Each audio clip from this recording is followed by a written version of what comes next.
देखो बच्चे, अभी हमारा बेटा जो चैप्टर यहाँ पे रन कर रहे हैं, हम कौन सा कर रहे हैं, अकाउंटिंग इक्वेशन, ठीक है। अकाउंटिंग इक्वेशन के जितने भी स्टेटमेंट्स वाले क्वेश्चन थे, स्टेटमेंट इनका मतलब आपको एंट्रीज दी हुई थी, एंट्रीज को हम अकाउंटिंग इक्वेशन के अंदर पुट कर रहे थे। अब आएगा आपको जैसे पैराग्राफ में बना हुआ क्वेश्चन, यानी प्रॉपर एक स्टेटमेंट दी होगी, वहाँ पे टेबल नहीं दिया होगा आपको, प्रॉपर क्या दी होगी, हमें एक स्टेटमेंट दी होगी, उस स्टेटमेंट के बेस पे क्या बनानी है, हमें यहाँ पे अकाउंटिंग इक्वेशन बनानी है। अब उसके लिए हमें बेसिक चीजें पता होनी चाहिए। ये आप सबको पता है कि सर अकाउंटिंग इक्वेशन के अंदर हमें असेट्स जो है प्रूफ करनी होती हैं, किसके बराबर होती हैं, लायबिलिटी प्लस कैपिटल के, ठीक है बच्चे। अब मान लो क्वेश्चन के अंदर आपको ये दिया हुआ है, if a firm had assets of rupees 1 lakh and liability of rupees 50,000, find out the capital of firm, ठीक है। इस तरीके से आपको एक क्वेश्चन दिया हुआ है। अब देखो सिंपल सा है, इक्वेशन यही रहेगी, एक ही इक्वेशन है, पूरी इक्वेशन के बेस पे आपने ये पूरा चैप्टर किया है।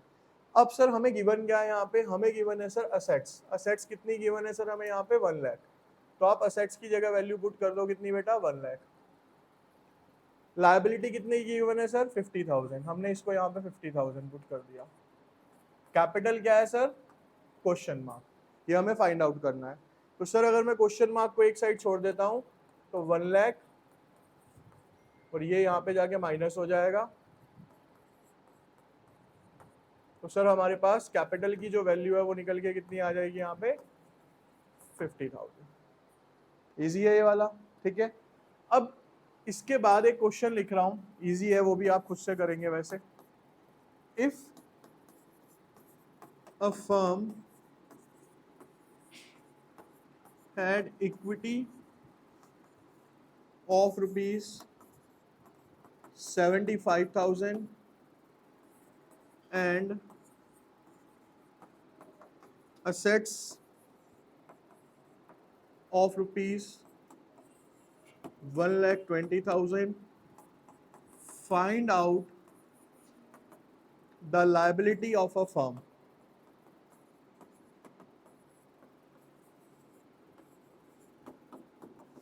Find out the liability of a firm। कीजिए स्टार्ट इसे। देखिए अगर हम यहाँ पे दोबारा से ऊपर वाला फॉर्मूला लगाते हैं कि assets is equals to liability plus capital, तो सर यहाँ पे इक्विटी का मतलब था कैपिटल, कैपिटल कितना दिया हुआ है हमें यहाँ पे 75,000। सर लायबिलिटी हमारा क्वेश्चन मार्क है, असेट्स हमें गिवन है 1,20,000। क्वेश्चन मार्क की अगर आप वैल्यू निकालते हैं तो बेटा 1,25,000 माइनस में कितना बचा ये, अच्छा 1,20,000 है, ठीक है। तो 1,20,000, 1,20,000, ठीक है, कितना बचा ये 40, ठीक है। ये तो हो गया बच्चे इसका क्या, बिल्कुल ही बेसिक पार्ट, ठीक है, कि आपको डायरेक्ट क्वेश्चन पूछ लिया और यहाँ पे आ गया। अब इसमें क्वेश्चन और किस तरीके के पूछे जा सकते हैं वो देखते हैं हम, ध्यान से समझना। अब एक क्वेश्चन इसमें आता है, question number 3, if firm had a capital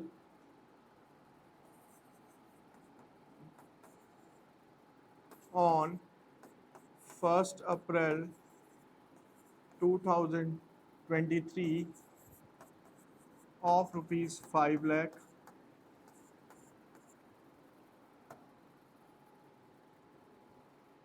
assets as on 1st April 2023 rupees 1 lakh, and liability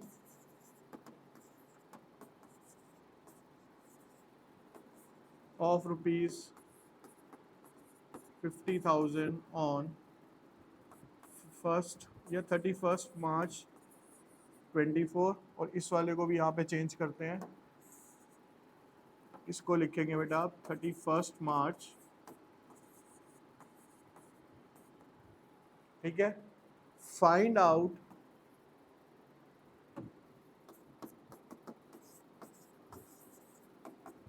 the closing capital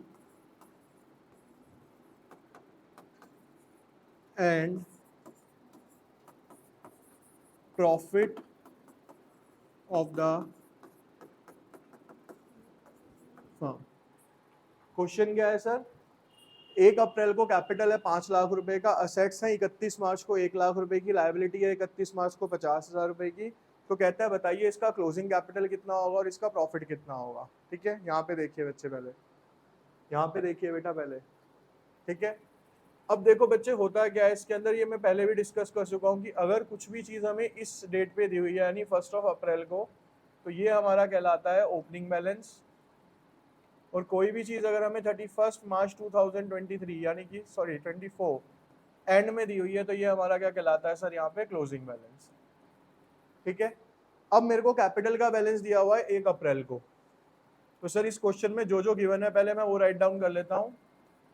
opening capital is equals to कितना दिया हुआ है? 5 लाख रुपए का। उसके बाद असेट्स दी हुई हैं, लेकिन ये असेट्स कौन सी दी हुई हैं सर? क्लोजिंग असेट्स दी हुई हैं, क्योंकि साल के आखिर में दी हुई हैं। कितनी दी हुई हैं सर यहाँ पे? ये 1 लाख रुपए। और सर ऐसे ही क्लोजिंग लायबिलिटी दी हुई है, वो दी हुई है मेरे को 50,000 रुपए। यहाँ तक क्लियर? अब बच्चे मैंने आपको भी फॉर्मूला क्या लिखवाया कि sir assets is equals to liability plus capital. ठीक है, यही होता है फॉर्मूला। तो सर अगर मेरे पास क्लोजिंग असेट्स का फॉर्मूला बोलूं तो closing assets is equals to closing liability plus closing capital. सीधा सा लॉजिक है। अब आपको जो जो चीजें गिवन है बेटा, क्लोजिंग असेट्स कितनी गिवन है मेरे को यहाँ पे? 1 लाख रुपए। तो क्लोजिंग असेट्स की वैल्यू रख दी मैंने कितनी? 1 लाख। क्लोजिंग लायबिलिटी कितनी गिवन है सर मेरे पास? 50,000। क्लोजिंग कैपिटल क्वेश्चन की डिमांड ही है, मेरे को निकालना है। तो सर इसके अकॉर्डिंगली देखता हूं मैं, तो मेरा जो क्लोजिंग कैपिटल निकल के आता है सर, वो आता है 1 लाख। ये इधर जाके माइनस हो जाएगा, तो सर क्लोजिंग कैपिटल आ गया हमारा कितना? 50,000। यहां तक क्लियर हो गई ये चीज? ठीक है। अब मेरे को क्या निकालना है सर? प्रॉफिट निकालना है। देखो सीधा सा लॉजिक होता है, प्रॉफिट का फॉर्मूला होता है बेटा ओपनिंग कैपिटल माइनस, सॉरी,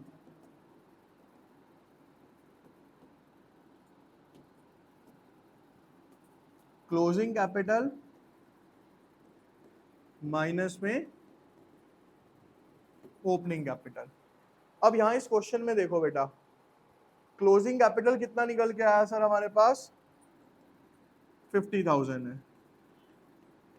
और सर हमें क्वेश्चन के अंदर ओपनिंग कैपिटल गिवन था, वो कितना गिवन था? 5 लाख रुपए का।